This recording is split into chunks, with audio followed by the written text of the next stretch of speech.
بانی P T I تفتیشی افسران کے ساتھ تعاون کریں، ہم بانی پی ٹی آئی کے ساتھ تعاون کریں گے، انصاف ہوتا نظر آئے گا۔ بانی پی ٹی آئی کے خلاف 9 مئی کو جناح ہاؤس جلاؤ گھراؤ سمیت 12 مقدمات درج ہیں۔ پاکستان پیپلز پارٹی کا خیبر پختونخوا میں مبینہ کرپشن کے خلاف پشاور میں احتجاج، لوگوں کی بڑی تعداد نے شرکت کی۔ اس دوران مظاہرین نے ریڈ زون میں داخلے کی کوشش کی اور گیٹ کو توڑ دیا، شیلنگ سے ایک شخص زخمی ہوا۔ احتجاجی مظاہرین نے اسمبلی چوک میں بانی P T I Imran Khan کی رہائی کے لیے لگائے گئے کیمپ کو بھی آگ لگا دی۔ احتجاج کے دوران پی ٹی آئی کے کارکنوں نے بھی آنسو گیس کے ذریعے شیلنگ کی۔ احتجاجی مظاہرین پر شیلنگ کے دوران پیپلز پارٹی کے رہنما نجم الدین خان کی طبیعت ناساز ہو گئی، جنہیں اسپتال منتقل کر دیا گیا۔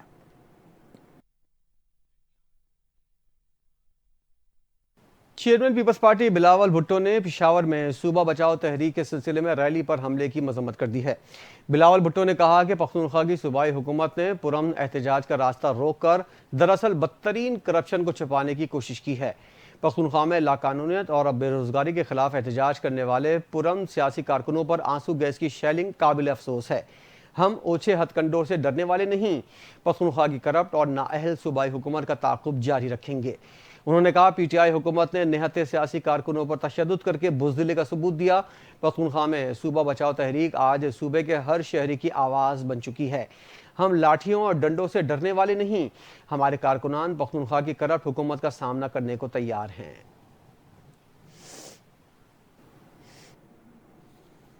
مورو احتجاج اسکم کی ایما پر ہوا، شرپسندوں میں غیر مقامی افراد بھی شامل تھے۔ کراچی میں پریس کانفرنس کرتے ہوئے شرجیل انعام میمن کا کہنا تھا کہ بائی پاس روڈ پر احتجاج میں شرپسند عناصر موجود تھے۔ کالعدم جی ایس این متحدہ محاذ نے احتجاج کی کال دی۔ احتجاج میں کچھ نقاب پوش مظاہرین بھی شامل تھے جو اشتعال انگیز سرگرمیوں میں ملوث تھے۔ مورو میں احتجاج کے دوران شرپسندوں نے پولیس پر فائرنگ اور پتھراؤ کیا۔ شرپسندوں کی فائرنگ سے پولیس اہلکار زخمی ہوئے۔ پولیس والوں نے آنسو گیس کا کوئی شیل نہیں چلایا۔ شرپسندوں کی فائرنگ سے 2 اہلکار زخمی ہوئے۔ مظاہرین سے مل کر وزیر داخلہ کے گھر اور آئل ٹینکر کو جلایا گیا۔ شرپسندوں کی ہنگامہ آرائی سے 9 افراد زخمی ہوئے جبکہ 2 جاں بحق ہوئے۔ مرنے والوں کو مظاہرین کی گولیاں لگیں۔ شرجیل انعام میمن نے دوران پریس کانفرنس شرپسندوں کی ویڈیو چلا دی۔ سینئر صوبائی وزیر سندھ کا مزید کہنا تھا کہ مظاہرین نے خود سے کہا کہ مطالبات کی منظوری تک مرنے والوں کی میتیں وصول نہیں کریں گے۔ جھوٹا بیانیہ بنایا گیا کہ پولیس ورثہ کو میتیں نہیں دے رہی۔ سوشل میڈیا پر بھی گمراہ کن پروپیگنڈا کیا گیا۔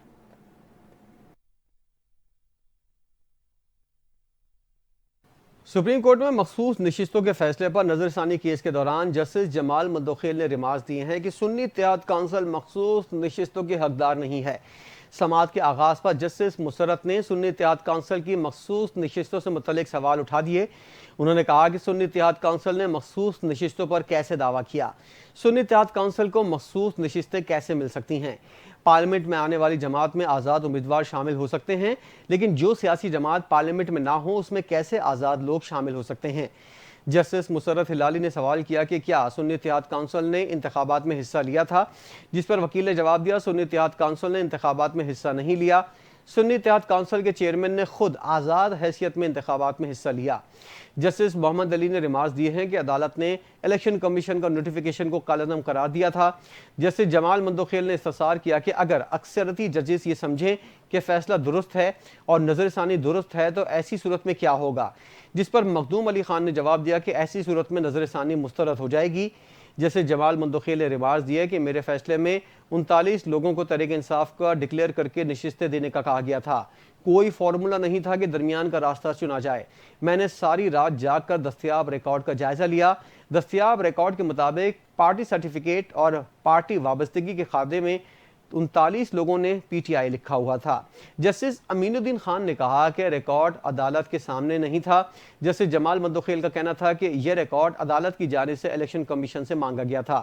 بعد ازاں عدالت نے مخصوص نشستیں سنی اتحاد کونسل کے دینے کے فیصلے کے خلاف نظر ثانی کیس کی سماعت کل تک ملتوی کر دی۔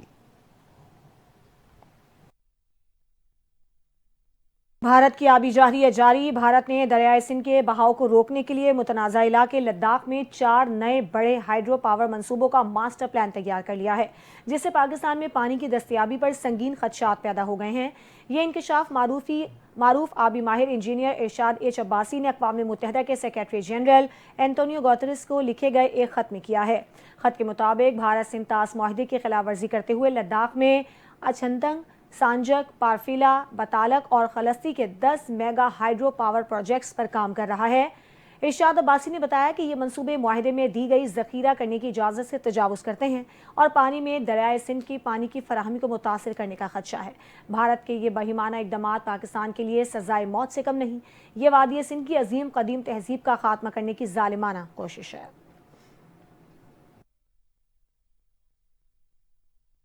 فتنہ الہندوستان بلوچستان میں کالعدم تنظیموں کے دہشت گردوں کی سرپرست بن گئی ہے۔ مارکہ حق آپریشن بنیان المرصوص میں تاریخی شکست کے بعد مودی سرکار بوکھلاہٹ کا شکار ہو چکی ہے۔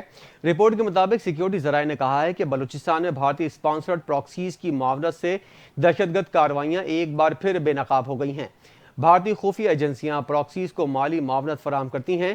سیکیورٹی ذرائع کے مطابق بھارتی حکومت کے ساتھ ساتھ بھارتی میڈیا بھی دہشت گردوں کی پشت پناہی میں پیش رہا۔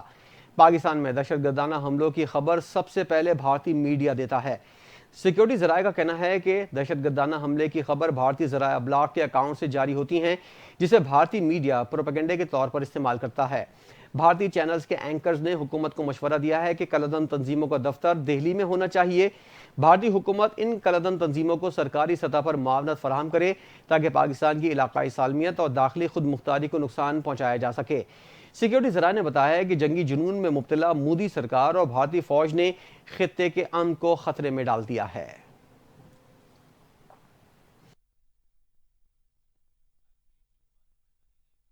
سماج دشمن عناصر کو نکیل ڈالنے کے لیے حکومت پنجاب کا بڑا فیصلہ۔ محکمہ داخلہ نے Punjab control of Gunda act 2025 کا مسودہ تیار کر لیا ہے۔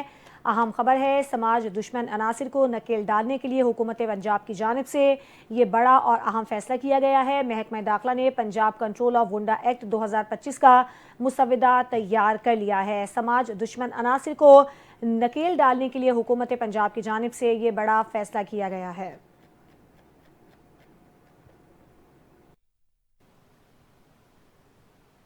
وزیر اعلیٰ پنجاب مریم نواز نے پیدائشی طور پر یا کم سنی میں ذیابیطس ٹائپ 1 میں مبتلا کم سن مریض بچوں کے لیے سی ایم انسولین برائے ذیابیطس کے منفرد پروگرام کا آغاز کر دیا ہے۔ وزیر اعلیٰ مریم نواز نے خود جا کر C M insulin card programme launch کیا۔ مریم نواز پاکستان پوسٹ کے رائڈرز کے ہمراہ خود انسولین کارڈ لے کر کم سن بچوں کے گھروں میں پہنچ گئیں۔ سبزہ زار کیو بلاک میں واقع عدنان کو گھر جا کر انسولین کارڈ دیا۔ وزیر اعلیٰ مریم نواز نے جمیل ٹاؤن جا کر زینب وحید اور زین شہزاد کو بھی سی ایم انسولین کارڈ دیا۔ وزیر اعلیٰ مریم نواز کی آمد پر بچوں نے پھول نچھاور کیا اور ان کا خیر مقدم کیا۔ مریم نواز نے بچیوں کی درخواست پر تصاویر بھی بنوائیں۔ مریم نواز نے اہل خانہ سے گفتگو کرتے ہوئے کہا، جتنی آپ کو اپنے بچوں کی فکر ہے اس سے کہیں زیادہ مجھے ان بچوں کی فکر ہے۔ ذیابیطس میں مبتلا بچوں کی تکلیف اور پریشانی سمجھ سکتی ہوں۔ کم سن بچوں کے لیے فری انسولین پروگرام ماں کے دل کی آواز پر شروع کیا گیا۔ صحت مند پنجاب ویژن کے تحت دوا یا انسولین خریدنے کی سکت نہ رکھنے والے بچوں نے حکومت خود تک پہنچائے گی۔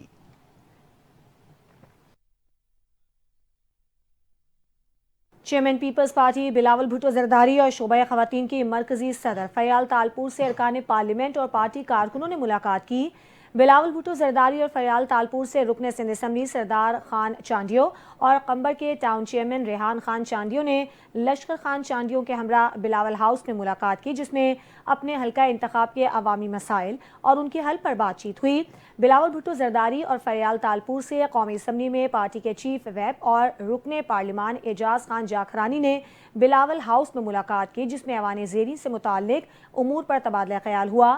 بلاول بھٹو زرداری سے سندھ میں محکمہ امور توانائی کے وزیر سید ناصر حسین شاہ نے ملاقات کی، جس میں انہوں نے اپنے محکمے کی کارکردگی سے متعلق بریفنگ دی۔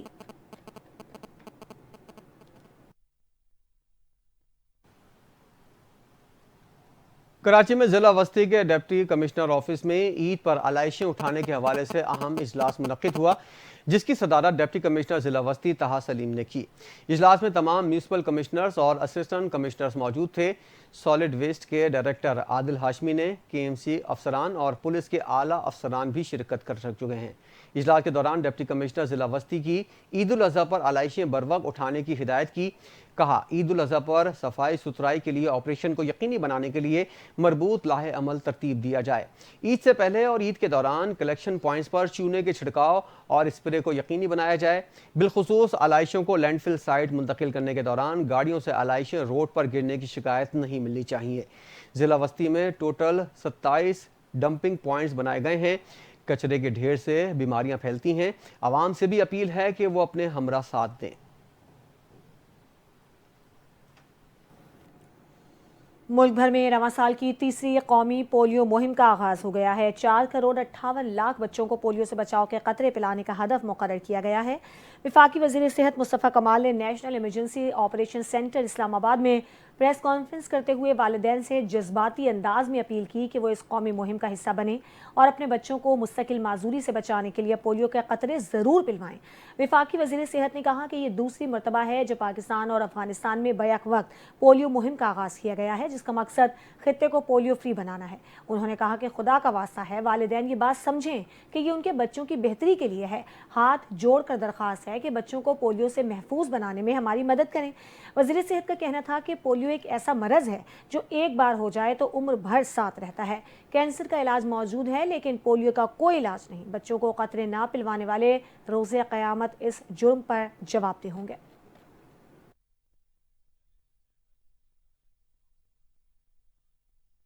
اسی کے ساتھ بلیٹن سے فی الحال اتنا ہی۔ مزید خبروں اور اپڈیٹس کے لیے آپ دیکھتے رہیے NTN نیوز۔